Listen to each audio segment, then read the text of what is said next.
What's up, everybody? This is doing a little phone call, check up on Mr. Nasir Upshaw, badass tight end out of Pennsylvania. I'm calling his father right now. He asked me to speak to him. I guess there's certain things that he can't talk about via Facebook and whatnot, but we're about to see what it's about. All right, here we go.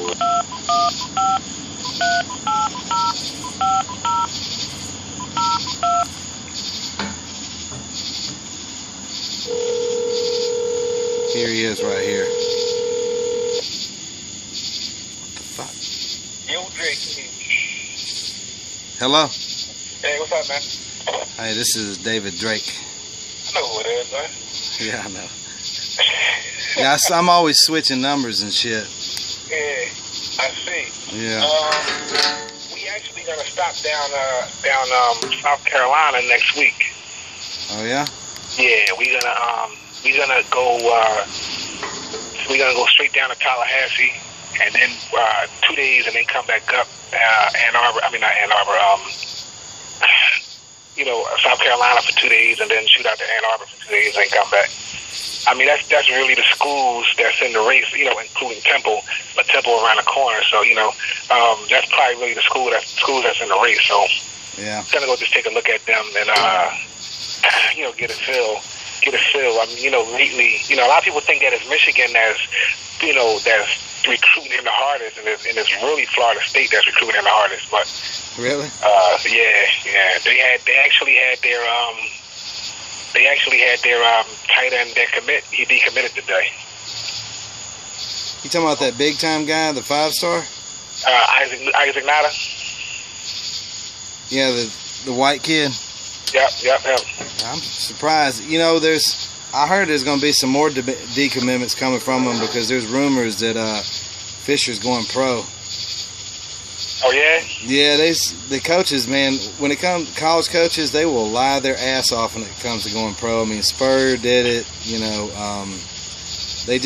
Saban did it. Saban said LSU, he'd never leave there, and look what he did. He ended up going to Miami, but they just, when it comes to college coaches, they're never, ever straight up because the NFL tells them to. The NFL is the one that says, hey, man, don't say shit about what we're doing.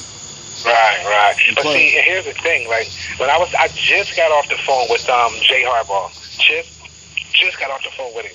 So I was actually inboxing you, and you was inboxing me when I was on the phone with him. And I was telling him, I said, man, I don't see your dad there no longer than 2 years. Because as soon as, your dad don't want to coach college, you can tell you want to coach the NFL. And anybody who want to coach the NFL going to leave when the NFL come back to calling. Yeah. His dad didn't do horrible in the NFL, so, Well, NFL, they don't have to babysit players. Right. They don't have to, they have to coach them up, but it's not like, being a college coach is full-time, 100%. Right. And that's the reason why Spur has been so long in college football. Everybody's like, oh, he sucked at Redskins. Dude, he didn't have nobody when he went to Washington.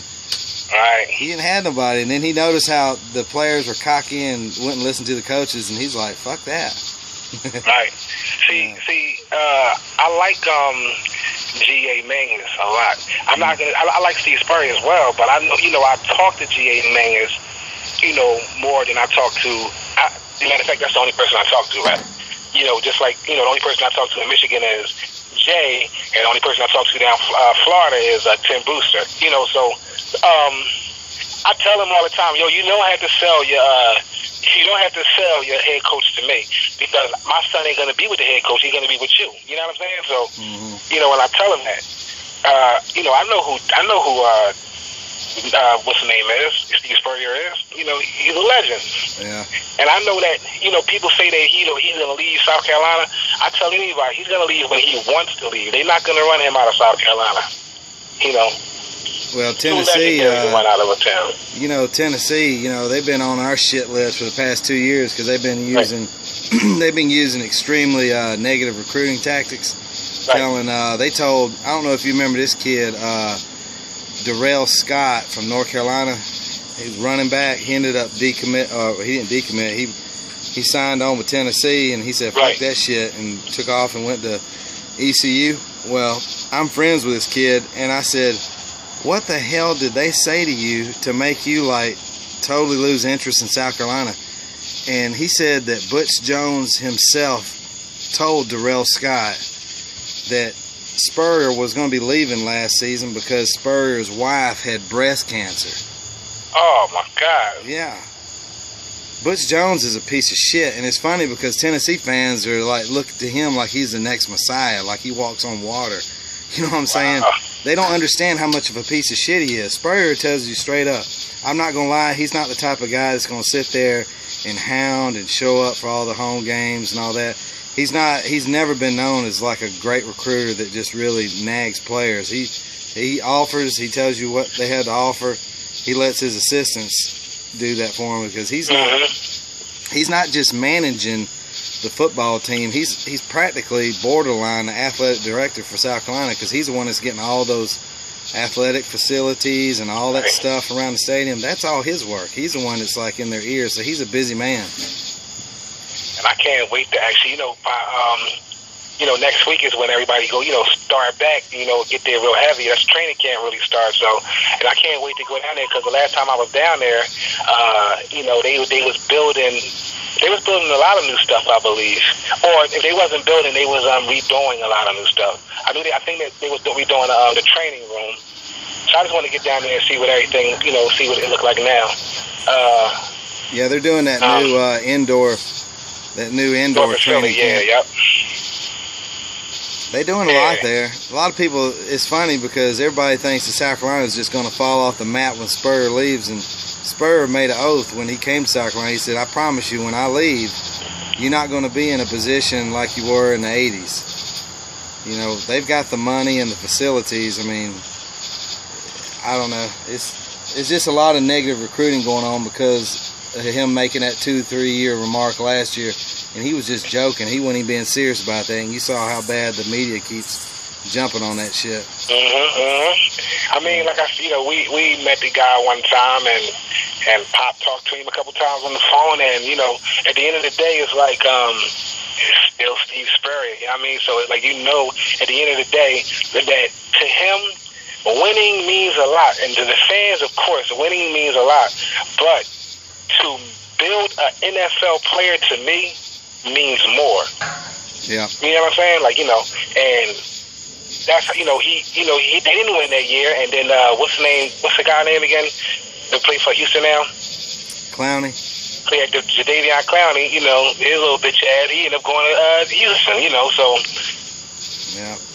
And first round pick, so it's about, building them players and having a relationship with them players. That's what all I say, I believe that, the quarterback was wrong down South Florida, for hitting that girl, but I believe she was 100% wrong for hitting him as well. And I think that they should have had his back a little more, Oh, yeah. They shouldn't have got rid of him right then and there. They should have, it could have been like a month, and they could have, but they just let him go real fast, and I was kind of like, I don't like that.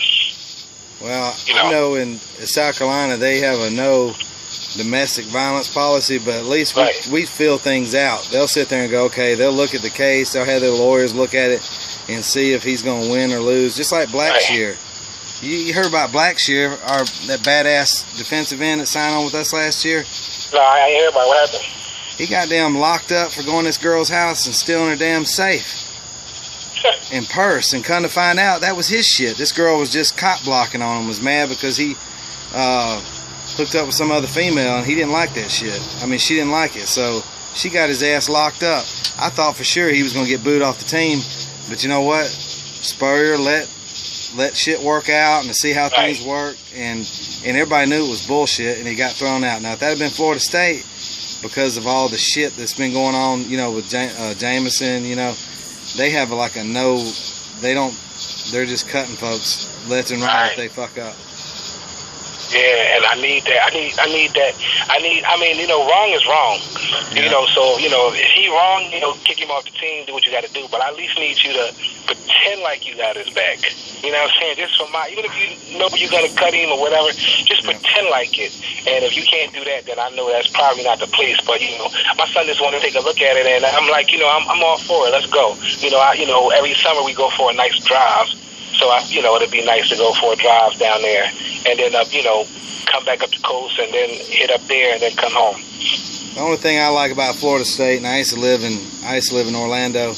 The females are fine as hell, but it's hot as fuck down there. Right. Man. I mean, it's hot as shit. Right. I mean, it is hot.